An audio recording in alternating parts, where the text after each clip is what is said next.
Welcome to the 8th episode of Mol België Season 14 Recaps from Reality TV Warriors. My name is Michael Harmstone, and not joining us this week is the Canadian who must have visited Macarena to be so blind as to who the mole was this season, Logan Saunders. But still here is the guy who knows exactly how much fun you can have in the toilet, David Bindley. Good morning. All right, get your smug over and done with. No, the smoke's going to be weaved throughout this episode. Don't worry about that. Have you had a good week? Yeah, not too bad. Yeah, it didn't really do much. Watched Traitors New Zealand, which is decent, if not great. Season 2 is basically a bunch of smug assholes and Noel. And don't get me wrong, there's people in there who are good TV characters. It's just I don't like any of them. Yeah, I felt the same at the time when I watched it. I Yeah, don't think any of them are particularly likable. no. The words "fuck you, Donna" have almost never been more appropriate. Yeah. And yeah, I had an interesting weekend. Yeah. I think, hand on heart, it was probably the best finale we've done, our performance-wise, ignoring the results and everything. Obviously, I got everything right. I was very proud of myself, but I feel like actually in terms of our flow and our patter and everything, when we were interviewing everybody, which we haven't done since Vietnam, I think actually we did the best that we have done in the 4 times Mhm. that Saunders and I have done it, which was, you know, I was really proud of that. I managed to edit the entire episode today, which kind of says it all, given that I think it's just shy of an hour and 5 edited, Oh wow. which is our second longest of the diary episodes. Last year was an hour and 25, which I'd forgotten about. Yeah, I feel like it was a fun finale for us. The actual episode itself, I think, is one of the best finales they've done in terms of structure, because both challenges were fucking phenomenal. Yep. Especially the first challenge, obviously, really made me laugh in the press room. I think I was maybe the loudest voice in the press room, unsurprisingly, because because I came in confident and knowing that I was probably right on the mole. I came with a level of arrogance that was trying to be beaten out of me by Gilles. But it just felt so nice after nearly 10 years of knowing Gilles and him taking the piss out of how terrible I am at suspicions, to know that there was just a little bit of revenge in there in that challenge. Yeah. Especially when us going to the finale basically, for me, becomes Stressy Boy Christmas.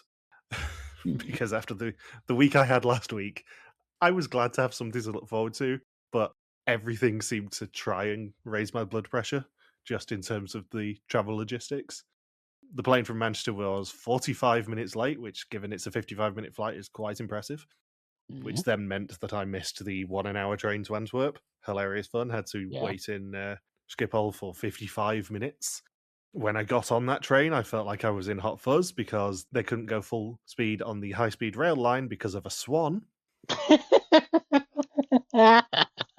And obviously, as we know, and as people do tend to ask, do you speak Dutch? Not particularly. Do I understand Dutch enough to get around? And I heard this announcement come through the railway speakers, and I'm like, did they say we're going slow because of a swan? Am I in hot fuzz? And then the English translation came through, and I'm like, oh my god, I couldn't write this. I mean, Edgar Wright and No. Simon Pegg and Nick Frost did 15, 20 years ago, or whatever point it is. I think it's 20 years this year, actually. Mm. Jesus. But yeah, also, something we didn't mention in the diary episode, but I did allude to on social media when when we were doing videos on the way to Kinipolis, Saunders broke the toilet. Oh no. We stayed in the hotel we always stayed in, and the toilet flushed, and the toilet did not stop flushing, and we had the sound of running water for about 2 hours, and we went out for tea, and it was still there. So I ended up having to go down to the desk, and we ended up having to change rooms because Saunders broke the toilet. Damn it, Saunders. I know, and he's not here to defend himself and go, "No, it was you, eh?" No, it wasn't Saunders. We both know it was him. Something that was kind of alluded to in the diary episode, but very much not elaborated on at the time, is when we went into the press area and we were sort of doing the mingling bit and talking to Jill. Yeah. I went up to him and said, "Just so you know, I've got a gift for you when we go in. So be prepared." And then unpacked my bag and everything. And about 5 minutes before the finale, I gave Gilles de Costa one of my pastel de nata that I made. Oh. And the first question that I ask him in our interview with him is, "How was the pastel de nata, Gilles?" And he gave Mm. me compliments. Wow. I'm sure it hurt him in his soul to have to give me compliments, especially knowing what I was going to be smug about later on. But yes, he complimented my pastel de nata. I had the brainwave last week that I still had 4 in the freezer, so I'm like, well, I want to bring one with me. I'll bring one for Saunders, and he enjoyed his. And then I thought, well, Gilles said he loves pastel de nat. I might as well Mm, take a punt and bring one for him as well. And yeah. yeah, I gave him a homemade pastel. I was going to say, how long ago did you make them? Because like I thought it was like 2-3 weeks or whatever, just after that challenge. And then I'm like, how did you get that through Schiphol on a train across the national border? The answer is I had them in a quite secure box in my luggage because I had hard-sided luggage with me this year. So they didn't rattle around that much. They got a little bit squashed, and I had to kind of squeeze them in the bag to make it look a bit more pastel shape. But the first thing he said is, that's a bit destroyed, isn't it? I'm like, yeah, that's the best of the three that I transported, mate. I saved the nice looking one for you. But he said it was very tasty, which I was proud of. And off the back Oh, of good. that, and this is a little challenge for our listeners, if you also listen to Trust Nobody, we spoke to them a lot this time. We didn't really mention it in the diary, but we had a lot of very nice conversations with Nellika and Elke from Trust Nobody. They have heard that we were talking about Nellika on Cafe de Mol, so hello if this does get back to you guys. Hi, Nelica and other people. Yeah. Off the back of that, they found out that I made Gilles a pastel de nata, and apparently Elke is a baker as well. So I sent him the recipe that I Oh, used, and I have sent him the message that I expect pictures when he makes them. So anyone who also listens to Just Nobody, please hold him to the fact that he owes me pictures of pastel de nata. well, you've got your rice selling now. Now it's up to the backup thing. Oh, I mean, you know what I was coveting last year, and they had more than one of the neon signs this year. I did Mm. jokingly say to Saunders at one point, "You distract everyone while I get the scissors out," because those neon signs are fucking cool, and I would have had a fairly hard time bringing it home in the suitcase that I brought. But by Jove, I would have tried. Hmm. Also alluded to in the diary episode is the fact that when Julie's light went on, I cheered quite loudly, obviously, because that meant Yeah. Saunders was wrong. And Gilles sidled up to me and just whispered in my ear, "Don't get cocky yet." He had a last like minute long trolling session right Yeah. before I actually was right at a finale. He's such a little shit, and you do deserve it. He is.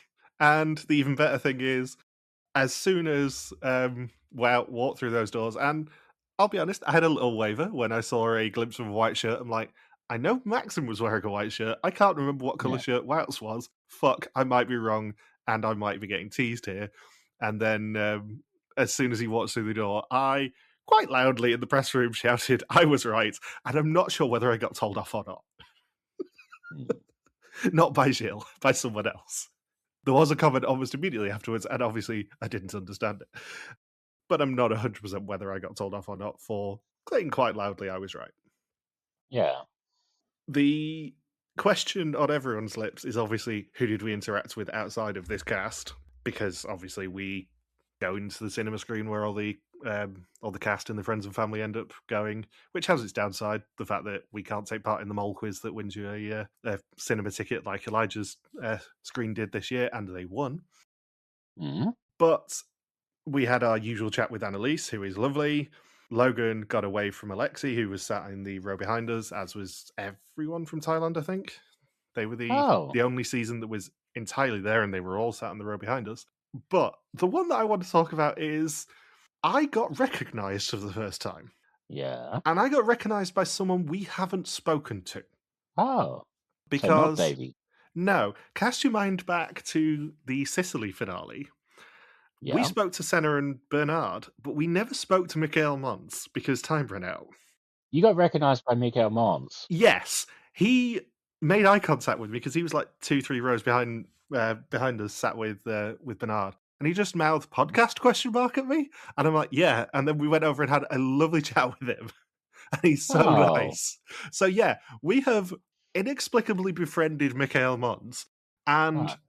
I don't know how, but he knew who I was because I mean, they all know who Logan is because he posts on Mhm. Instagram and they all look at his stories and everything. I don't. I follow them Yeah. all, but I don't ever really post anything on Instagram or anything. So I've still no idea how he recognized me because Saunders had to remind me we never spoke to him at the Sicily finale. Huh. So I was just sort of baffled because he's really nice. Yeah. And we never interacted with him. I was just kind of baffled that he knew who I was of all people. Well, hello, Mikhail, if he's listening. I'm sorry about most of the jokes. I'm not. 75% of the jokes. Well, 69% of the jokes. Senna was apparently meant to be there, but his girlfriend wasn't very well. So sending our love, Oh, Senna, if you do come across this. And I've already had a message off Bernard because I sent him a message saying it's lovely to see you guys again, and he responded quite quickly. So we like Bernard oh, as well. good. Yeah, Yeah, and Bernard still has, as you well know, pride of place on my sofa. yeah.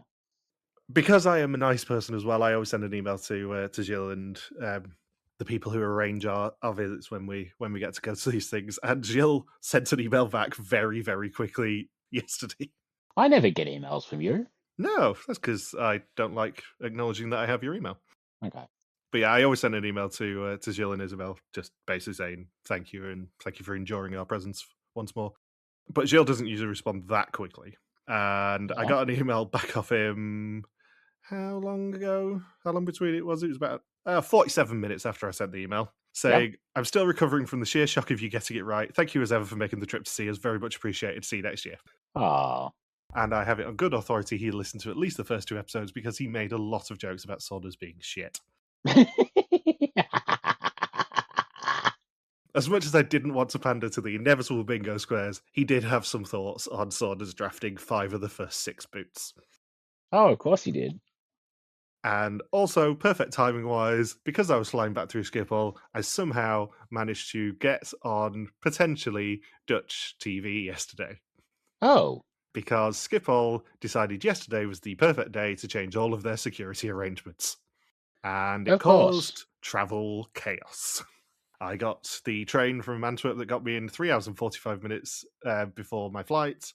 And I ended up having to spend an hour and a half of those 3 hours and 45 minutes in security queues because it was absolute chaos.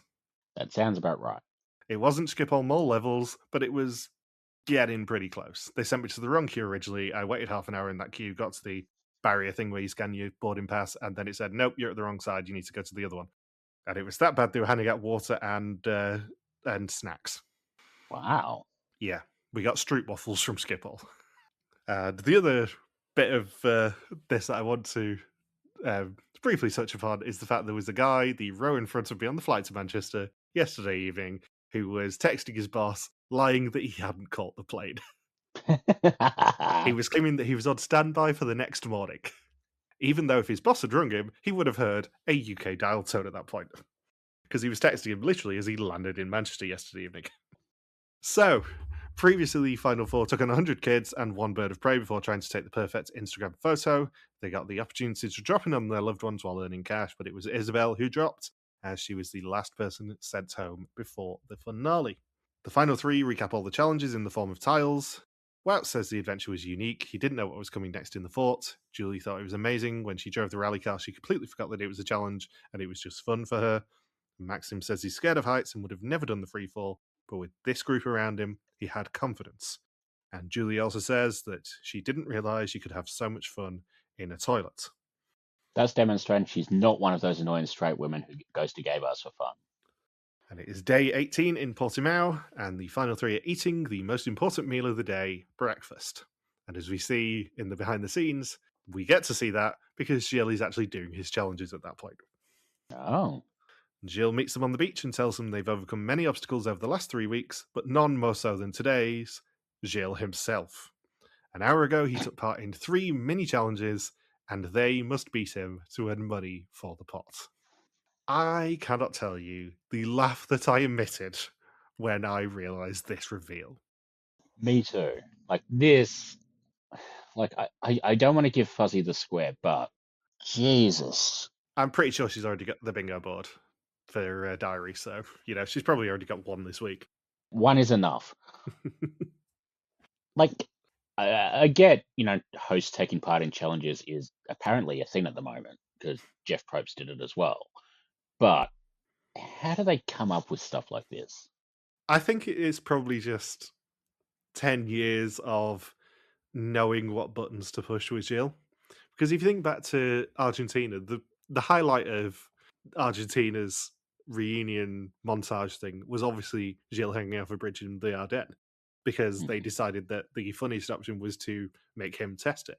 One of the funniest things of the Vietnam reunion was Gilles being sick on a boat. And they include these things. Like, they know what buttons to push with Gilles. We're absolutely going to get a shot of him next week testing that crane thing, aren't we? I don't know, to be honest. I don't know if his wife had let him at this point. I think we'll see someone testing it. I'm just not sure who. Yeah.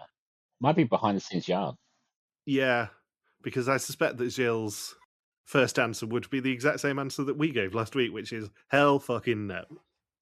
So they can choose between one of 3 mini challenges to compete with him in, and that's either fun on the beach, water sports, or fishing. And each candidate who beats Gilles will earn €1,000 for the pot. The first challenge is to connect the dots using a jet ski. Because of course. And unfortunately for both Gilles and Maxim, the board is attached to the back of the vest of the man on the jet ski. Gilles' little face lighting up when he sees the jet ski and thinks he's driving it, bless him. It's adorable. I know that pretty much everyone's going to guess the banner this week, but there was such rich pickings from this challenge and from Gilles' reaction. I knew as soon as I watched it that the banner was going to be a Gilles one. I knew as soon as it happened that it was going to be him calling Wout a loser, because that made me laugh so hard. But I could have easily picked another 6 or 7 from this challenge. Yeah. Preferably him realizing that he was going to have to do the Macarena, I think. Rank the 3 of them in the order that you would have wanted to do them. Dancing last. 100%. It would probably be the jet ski because it's the most fun, regardless of you getting tossed and turned and having to try and do the connect the dots. Yeah, it would be jet ski, spot the difference, and then by far doing the mackerel. Because I'm not sure even non-dancing I could name 7 different supermarket fish. I think doing the mackerel is something Logan did on his summer holiday, isn't it? Yeah, I do think the jet ski one is the fun one. Mm. And the memory challenge is the one you stick with the person like you want to fuck around with. Yeah. Like the Macarena one, I think is probably the easiest of the 3. Admittedly, it took them 4 minutes, which like sounds like a long time. But when you realize sort of, well, it takes maybe 20 seconds to go through a verse, because I think that was one of the songs they were telling people to use with like when they're washing their hands during COVID. So when it takes, about 20 seconds to go through a verse, that's really only like 12. But like they did pretty good considering. They did. It is the easiest one, but it's also the most ritual humiliation of them. Yeah. It's the one that they blatantly came up with because they thought that this would be funny to make Gilles do. Yeah. And then, turn it into a challenge after that. And they were correct. Yeah, 100%.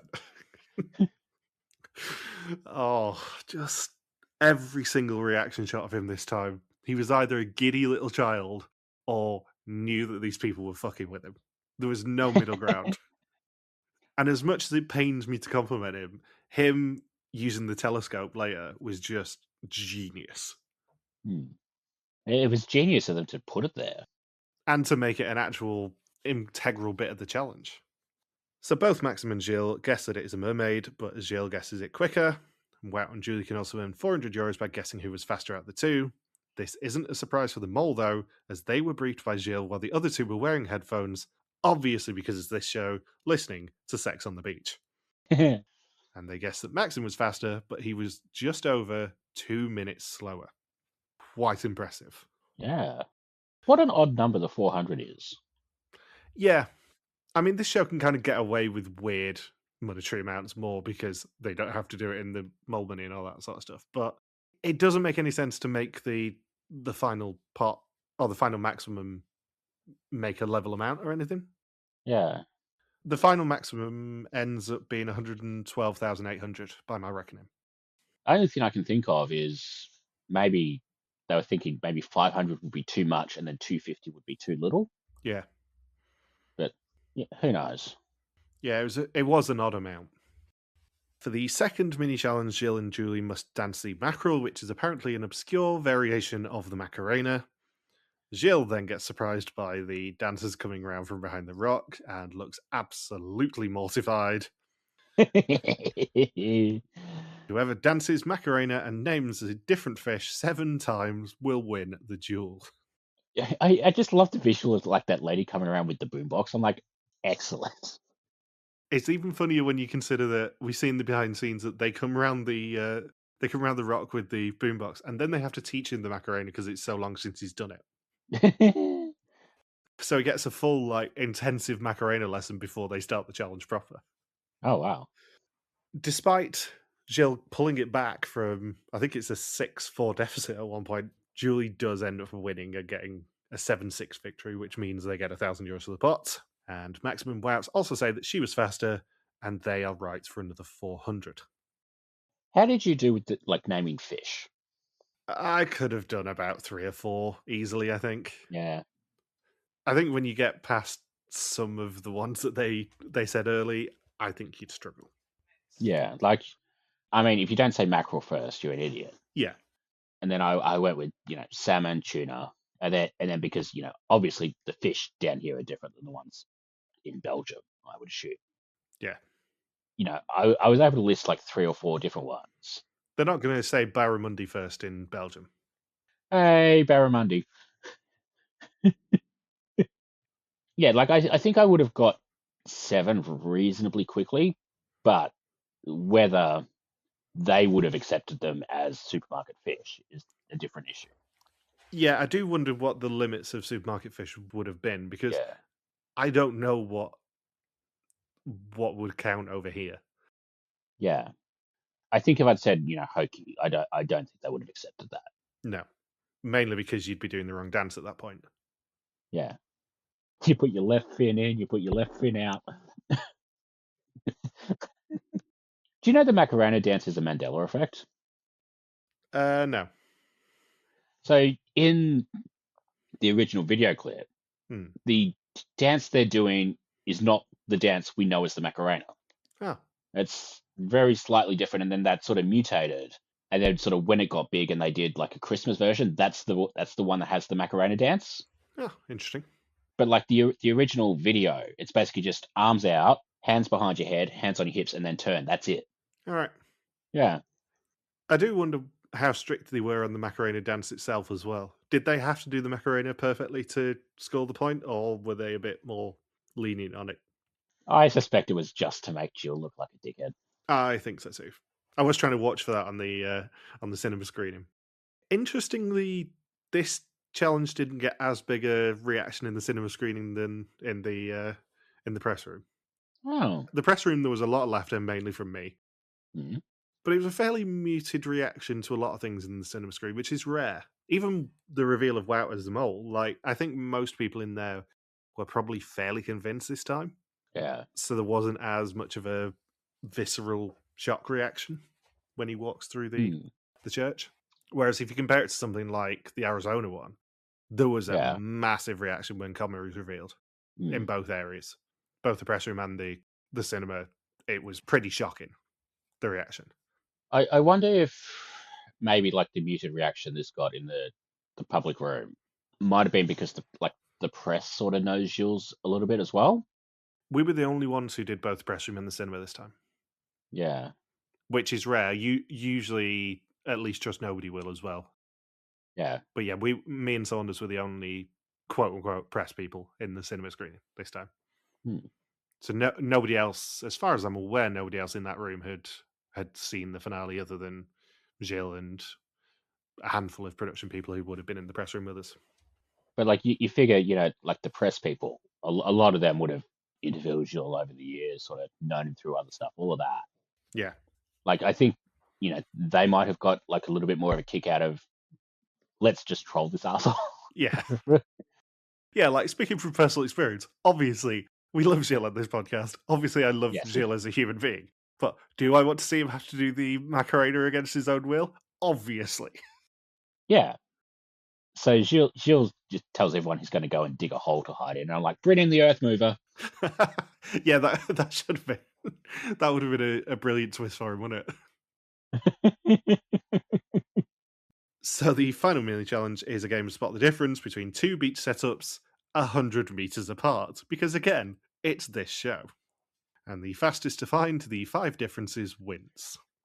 I'm not saying this was hard, but like I paused the shot on the split screen. Hmm. I was only able to confidently identify 3 of them. Yeah.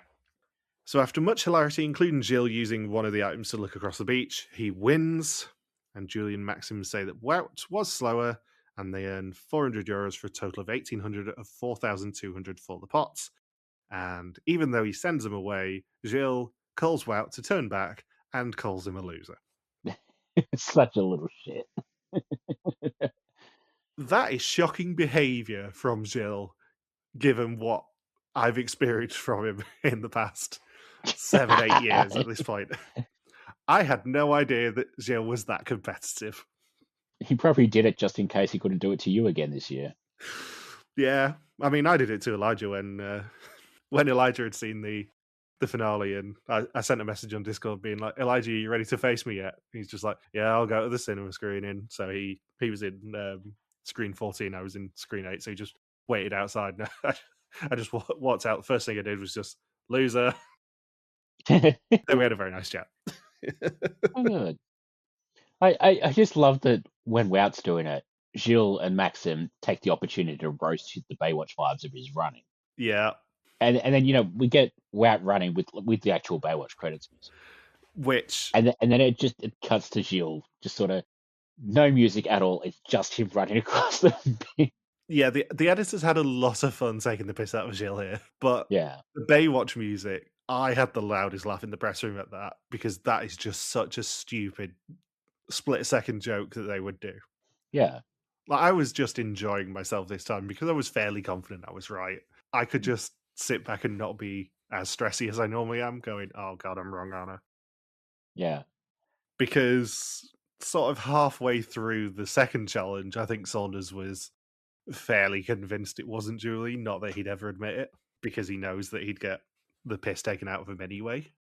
So I was Hmm. going into it just being confident that it was Wout and enjoying the episode as a punter. And yeah, the Baywatch music made me laugh. The hot chocolate later really made me laugh with Wout trying to hula hoop when he walked. This is a very good episode for musical cues. Yeah. I also loved that Gilles found four of the differences, and then it took him a second to realize that the monocular was the fifth one. Mm. It's just like, oh fucking hell. 10 years of doing this show and you still fall for things like that. So they celebrate crossing the 20k mark with pastel de nata and beers, not that Maxim remembers the Portuguese word for it. Was that an actual Portuguese bar, or was that one of the British ones? Because they had the Anfield Road sign, they had a Wales scarf. For some reason, the bartender was wearing an LA Raiders shirt. Yeah, well, you see quite a lot of LA Raiders caps around here, Hmm. weirdly. I Yeah. do think that it was Portuguese then pub, but Hmm. I mean, I think pretty much anywhere in Portugal like that would give you pastel de nata, if nothing else. Given the Yeah. sheer quantity of pastel de nata that were provided in the press room this time, Saunders had 6, plus the one that I'd given him the day before. Jesus. He eats like a horse. Yeah, he was quite proud of himself in the diary episode that he managed to eat 6 pastel de nata. Hmm. I only had one, I think, of their provided ones. I was Right. on my best behavior, but they were very generous in the press room this year. You behaving. Yeah. I mean, despite everyone coming into this episode thinking I'm going to be cocky and smug and everything, I'm naturally cocky and smug. I'm not going to be any more cocky and smug than I normally am. And I don't think I was particularly overly cocky in the diary episode or overly smug in the diary episode. My introduction to Wout was, "You're the only mole I've ever guessed at a finale," but that's about how bad it got, I think. So it is day 19, and they've got one last assignment to earn money for the pots with. And they began the season with a challenge of €10,000, and today they will play for the same. All of their challenges that they earned money in are represented in tiles, and there are 3 gaps at the bottom of the board. All they've got to do is grab the tiles from the villa behind him, which is heavily defended by paintballers. If they get hit, tiles will fall from the wall in reverse order of how much money they earned, and any tile that smashes loses that money from the pot. I expected quite a visceral reaction to this in the fan community. Yeah. I mean, I suppose that's tempered a little bit by having them go from lowest to highest, Hmm. which not only, adds a bit of a memory aspect to it, which as we saw, Julie was quite good at, but also that makes it almost impossible that you're going to lose the big numbers just because of like how rare it is to get shot in those sort of challenges. Yeah, I think Saunders mentioned this on the diary episode. I think there is an argument that yes, it was annoying to even have the opportunity to lose potentially all your pot in the final challenge. I think Julian Maxim may have been a little bit short-sighted to let Wout go to the final round and let him basically fuck up the €5,000. But the counterpoint to that, as Mikhail Mons said to me, is you don't want Wout on the wall. You don't want Wout on the wall where the highest value tiles are going to be. Yeah. It's much better to have someone who is trustworthy there and who knows their stuff, like Julie, Mm. who can defend the pot. Because that's what the Yeah. board side of it is. It's that person's defending the pot, the other two are trying to increase it. Mm. But if they put Wout at the end and not got shot themselves, he couldn't do anything. He couldn't take the tiles off the wall and smash them. Yeah. So there was a way to stop the mole being able to drain this pot, which is why I don't have a problem with it. Because it was a memory game. You could, in theory, not drop a single one of the tiles as long as you did your revision properly. Yes, the mole will probably try and smash a few tiles or accidentally miss them or whatever, but you can stop them getting the opportunity to do it. Yeah. So, like the tile pictures were AI, weren't they? I don't know, because I think people online thought they were, and I think there's Yeah. a fair amount of people who thought they were, but also they're so generalized that I wouldn't be surprised if they'd, knowing what the challenge roster was going to be, Mm. just got a local artisan to do all of these tiles. Because presumably Yeah. they had one for all the ones that they didn't add any money in, and then just didn't put those on the board.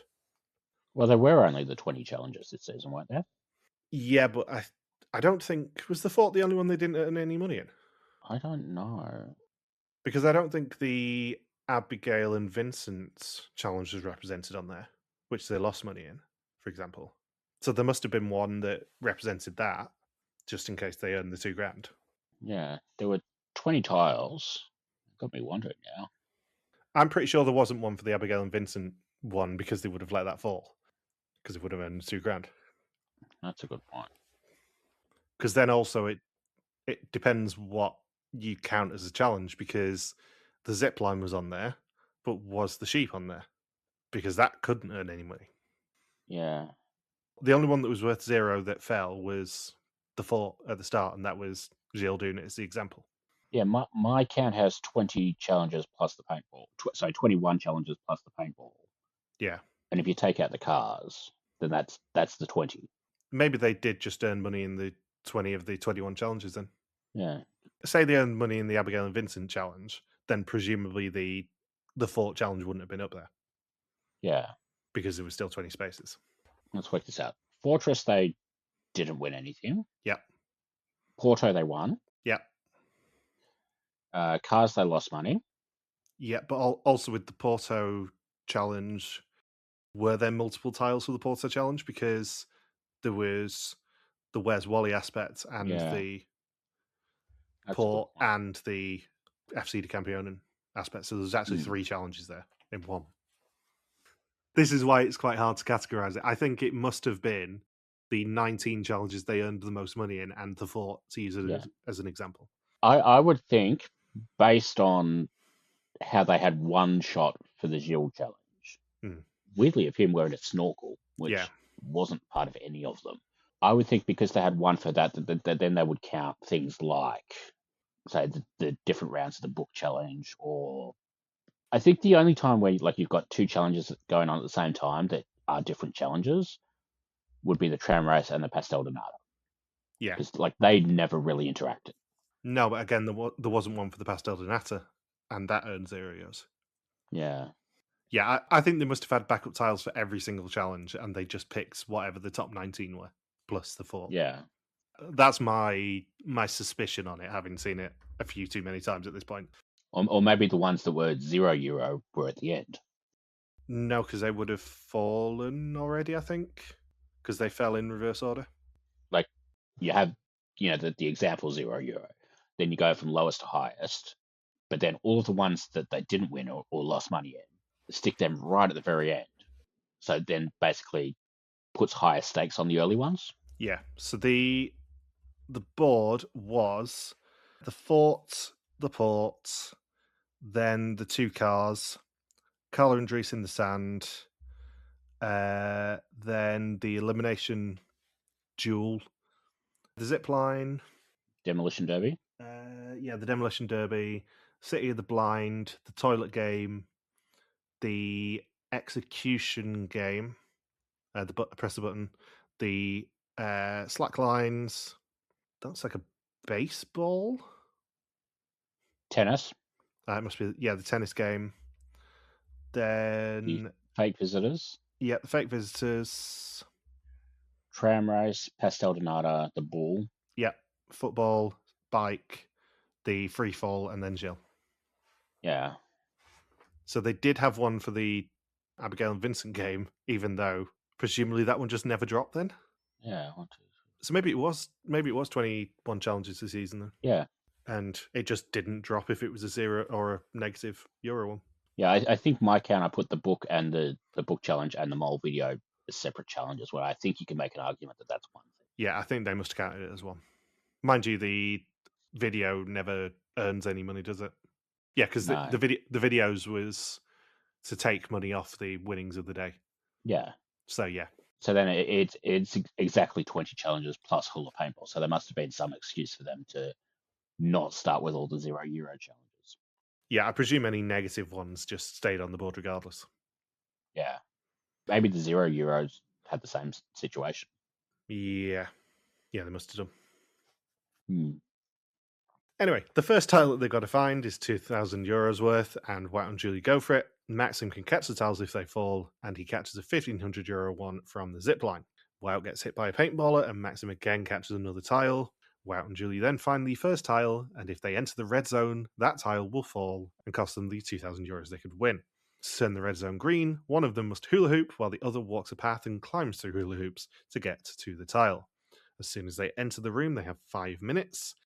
And for some reason, they send 6'8" Wout in to do this first. Not only that, but I think he sabotaged this on the first attempt. In what way?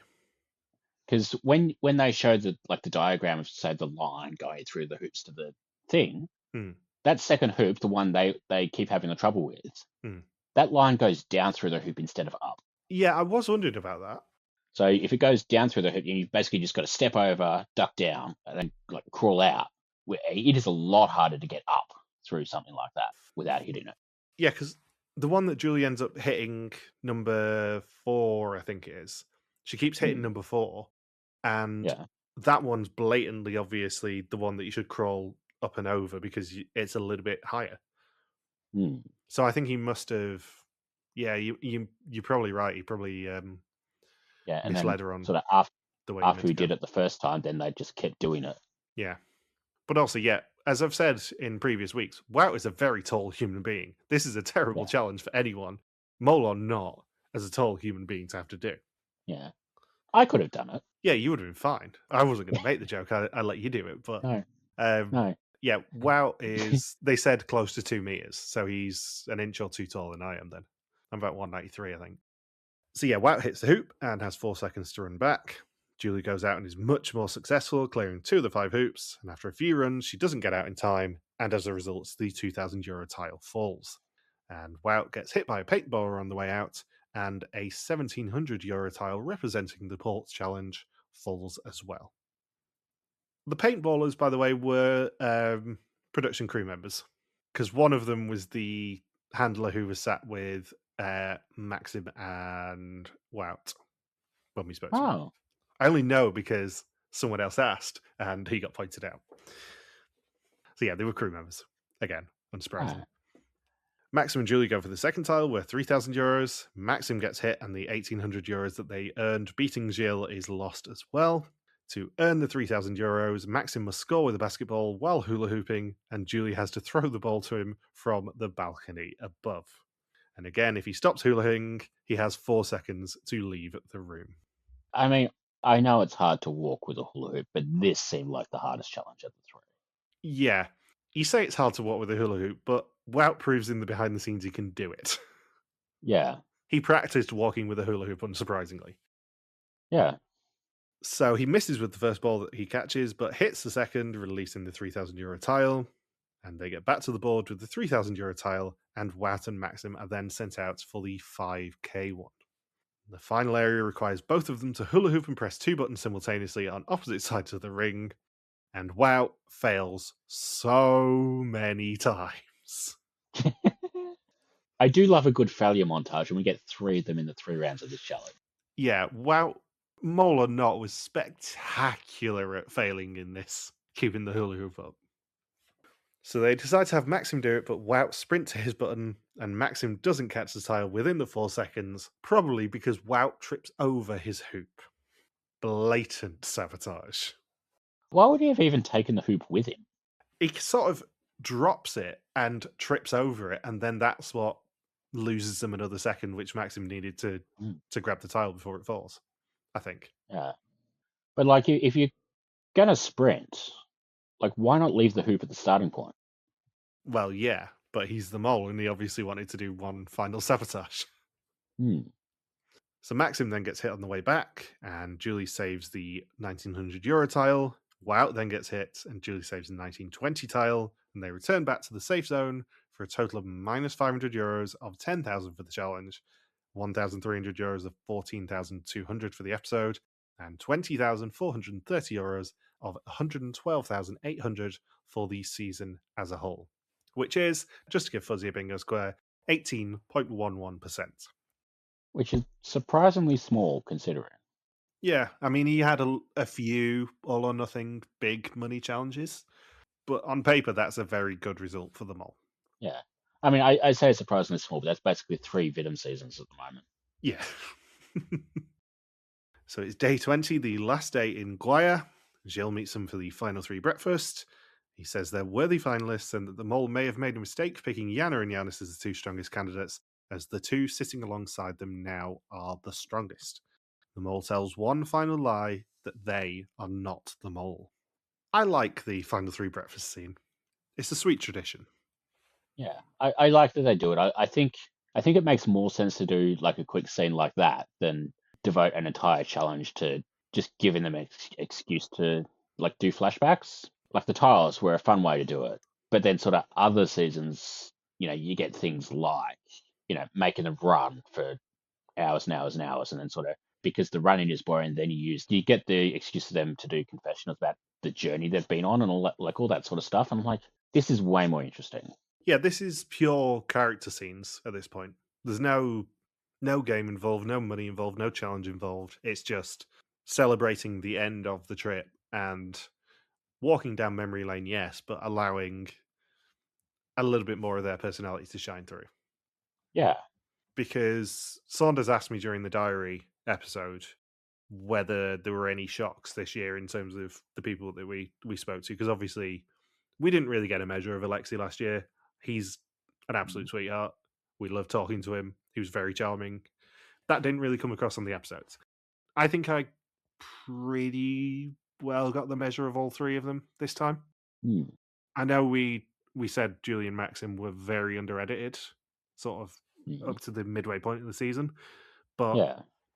I think they made up for that a lot of the time. I think the last 2 episodes have been very good for both of them.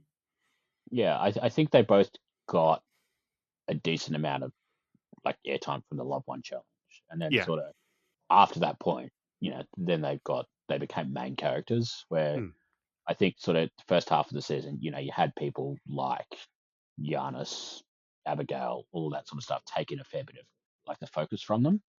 I think this episode was a very good portrayal of why Julie won as well, allowing her the hero moment of catching all the tiles and knowing where everything's going to be and all that sort of stuff is just a really subtle way to go. She's been revising. She's on it. She knows who the mole is. She's going to do very well here. Yeah, and like being able to like instantly rank the challenges from lowest to highest winnings is not something that's going to turn up on the final test. Like she would have just known that for fun. Yeah, and it's 21 challenges. Yeah, that's a hell of a lot of data, and it wasn't just she knew the audit; she knew the values, which is impressive. So they drive a classic BMW to their final test location, a church where Gilles is waiting. And there was a query to do with the number plate here, given that it had MQ at the start of it, which is Maxim's initials. Gilles said that that's just accidental. He posted a really sweet message, including the phrase "to those in Flanders and beyond who watch," which I thought was a lovely Oh, touch. Obviously, we talked to pretty much everyone about their thoughts on there being an international community and all that sort of stuff. So it's nice to see that getting acknowledged. I'm taking that as a shout out to us, Jill. yeah. It's nice to be and beyond. Yeah. It is time for the final test. 30 questions about the identity and actions of the mole all season long. Whoever knows the most will unmask the mole and go home with €20,430 cash. So normally I would go through all the suspicions and everything, but I actually have permission of Gilles de Costa saying, yeah, they don't even matter at this point, do they? So I'm going to just skip over them. Thanks, Gilles. He genuinely said that to me. I mean, Julie is deceptively smart for such a blabbermouth, though. Yeah, he asked how much we understood, and I'm like, yeah, it's just the suspicions and stuff that that I don't end up sort of noting down. And he's like, yeah, they don't matter at that point, though, do they? So I'm like, Yeah. thanks. So the lights turn off, and whoever's turned back on will be the winner. And the light turns on, and it's a very emotional Julie. That was a really cool way to do the light with like coming out of the church window. Yeah, I wonder what they would have done if it was Maxim. Presumably, they just had another light that wasn't coming out the church window, but Well, they might have had like two spotlights set up there and just aimed the right one. yeah, maybe. But yeah, it was a really cool way to do it. Hmm. And the mole is a man, and what a man! And he walks out of the church and into the spotlight for the first time this season, and it's a wow. I love that they tried to like build tension by panning up his body until you get to his face. But then you remember that Wout and Maxim are wearing suits that were different colors. Yeah. I mean, obviously, I did have a last second, oh shit, I'm very wrong here moment. But I was thinking when we knew it was Julia's winner, the shots are going to be very interesting because Wout is significantly taller than Maxim. You can't Hmm. really hide the body shape, let alone the clothes. So Yeah, it's very creatively shot, this mole reveal scene, I'll say. yeah. I think, although I'm not 100%, that might have been Wout's wedding suit as well. Hmm. Because in the behind the scenes, he shows off the pocket, and it's got, I think it was a line from their first song or something for the wedding, Oh, stitched in.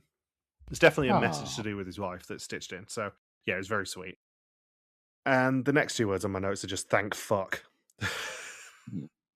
Yeah, my only note on this is, and then we get the reveal of the mole walking out of the church, and it's Wout, and Michael will be insufferable in capital letters. Yep.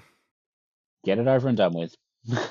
I don't need to because the next 3 sections are all about how insufferable I'm going to be, to be brutally honest. Okay. The pool section is 5 words long. It's well, well, well, I win. I have a lot of fun when we're doing the finales and Saunders is there. And because I obviously have my laptop out and he doesn't bring his, hence why he's not on this episode as well. I type my notes just to sort of do things to make him laugh because he sometimes looks over if he doesn't 100% understand things. So I was writing this pool section. It's just like, well, well, well, I win. And he just started laughing. There is another one later on that he laughed at harder, actually. But on First Suspicions, 4 people, your own Christopher Fuzzy and TV's Michael Harmstone, all had Wow as number 1 and win First Suspicions this season. Well, 3 of us do. Sorry, Fuzzy. On the other end of the scale, Ape had him in 9th. And I also have to point out, as I alluded to last week, that Jeroen has the perfect finish with Julie in 2nd. What a nerd. Flanders Suspicions last week with Julian Wout on 35% and Maxim on 30%. And by the time of the finale, because we got to see some bonus Suspicions right before the finale started airing in the cinema, that became Wout on 35%, Julian on 34%, and Maxim on 31%. And with a perfect finish, I win our weekly Suspicions as well. Bindles suspected Wout 6 times, and Saunders participated, so that's nice for him. Did he participate though? Officially. And normally, you'll know I do suspect list before our weekly suspicions, but I'm building up to this because this is the one. I genuinely do not know what the result of it's going to be. I don't know if I put croissant or pastel de nata, and I don't know if it's going to fuck me here. So in week 1, Wout caught port. Well, kind of. He picked a croissant at breakfast. He was a farmer on the first challenge of the 3rd episode. He wore a blindfold for the movie. He bid 30 past Fragen. He made pastel de nata. and Julie was the winner. I'm covering my eyes. Do we need to get the waitress over with the earring so you can push the button? Yes, I won! With a score of 101 points, TV's Michael Harmsnow takes it. Whew! Was that a perfect score? No, I actually got the bonus question wrong with the croissant versus pasta donata, but it wasn't enough. Now I'm insufferable.